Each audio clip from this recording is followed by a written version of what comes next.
Welcome to Chapter 2, Lesson 4 of Finding Your Way. In this lesson, we're going to explore the movement of clinging. Clinging, as we've discussed, is essentially holding on to what is comfortable out of fear of the unknown. This movement can manifest in various aspects of our lives, often subtly and without our immediate awareness. Clinging is the act of holding on to familiar experiences, beliefs, or situations, even when they no longer serve us or align with our true path. For many of us, the things we know and are used to are comforting, even if they are unwholesome or unhelpful. We stay in bad relationships, unpleasant jobs, or unhealthy environments because we are clinging to what we know out of fear that the unknown will be even more uncomfortable than the present. We cling to the idea that our life is satisfying enough and convince ourselves that we therefore don't wish for anything more, even though we are not actually happy. We don't only cling to the present, we also cling to the past by constructing unrealistic ideas of a better past as a counterpoint to the unhappiness of our current existence. The modern conservative movement in the United States is largely animated by clinging to a perceived better past and clinging to existing modes of behavior, with little interest in exploring how to improve on what is, other than doing more of what has already been done and rejecting anything that is perceived to threaten that. We cling to the future when we crave. Craving is clinging to the idea that the object of craving, whether a physical object, person, or experience, will solve all of our problems or create our happiness. We are clinging to the object as a ground, rather than doing the internal work to bring about real happiness. We cling to our gods and our guns, our hatreds and the stories we are telling ourselves, because it feels safer than facing ourselves and exploring the unknown. It is comforting to tell ourselves that what we believe to be true is what is actually and unambiguously true, so that we can satisfy our ego and be correct, while also placing ourselves mentally in a superior position to those who don't recognize our own truths. Notice how in moments of clinging, as in hiding, we often fail to maintain our sovereignty or respect the sovereignty of others by either mentally elevating ourselves above others or subordinating ourselves to someone else. Here are a few examples of types of clinging. At their core, all movements of clinging are movements born out of a desire to remain safe and comfortable. Clinging to prosperity. This type of clinging involves an attachment to material wealth, success, and the trappings of financial prosperity. It is characterized by a deep-seated need to accumulate wealth, status symbols, or material possessions as a means of self-validation, security, or social standing. This form of clinging often stems from a belief that happiness, worth, and security are directly tied to material success and the external markers of achievement. As with all clinging, the money never buys true happiness.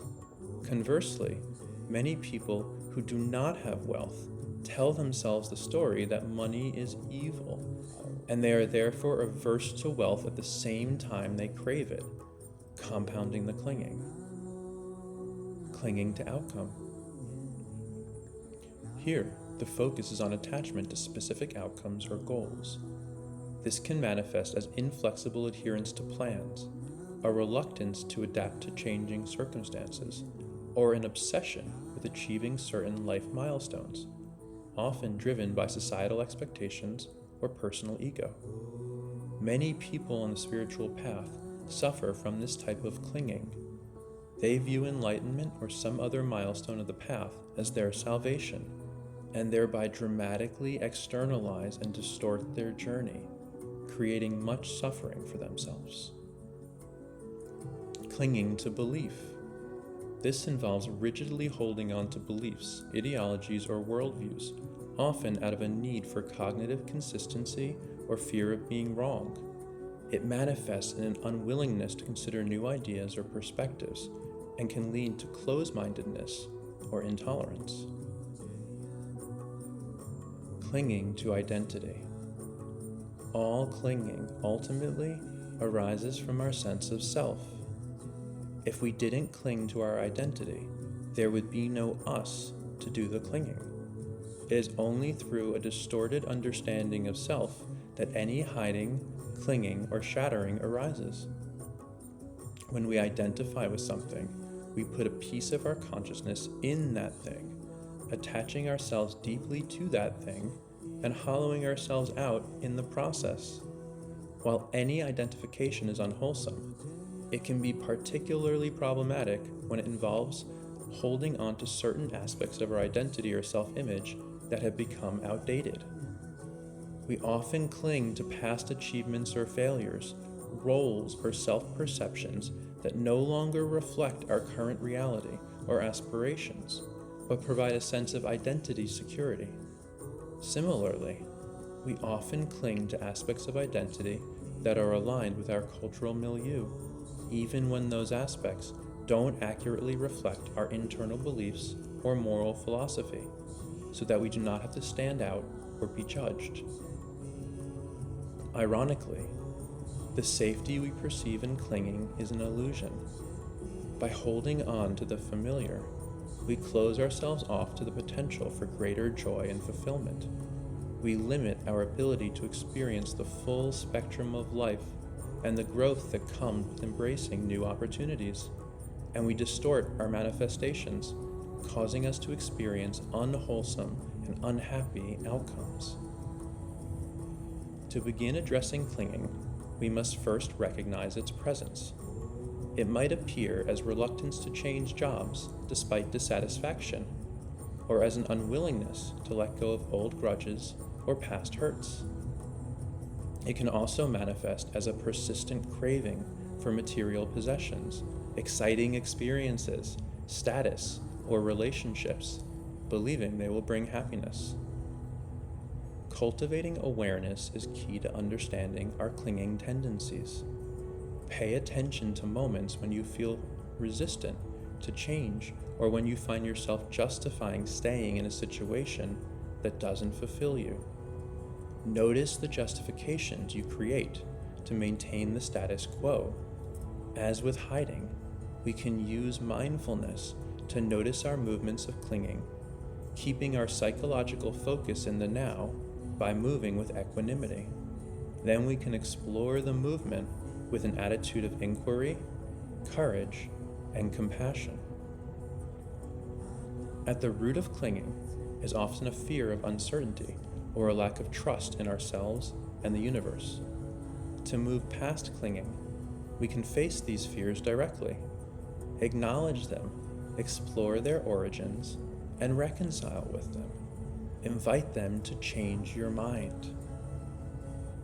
Remember, growth, by its nature, lies in the unknown.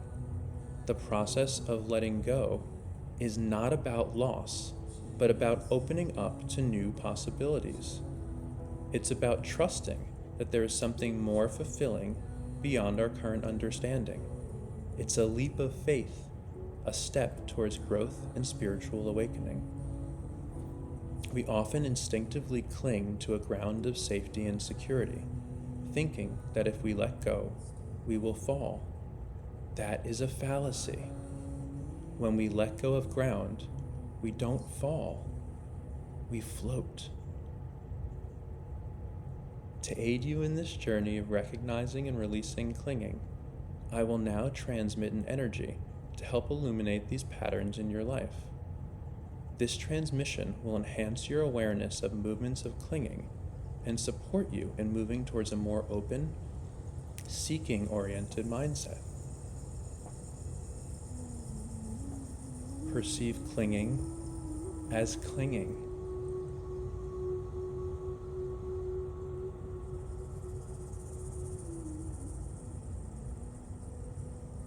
Reflect on this lesson and the transmission in the coming days. Observe moments of clinging in your life and gently guide yourself towards releasing those attachments. In our next lesson, we'll explore the movement of shattering, its dangers, and its transformative potential. Until then, and always, may your journey be filled with courage, growth, and a gentle letting go of that which no longer serves you. Be well.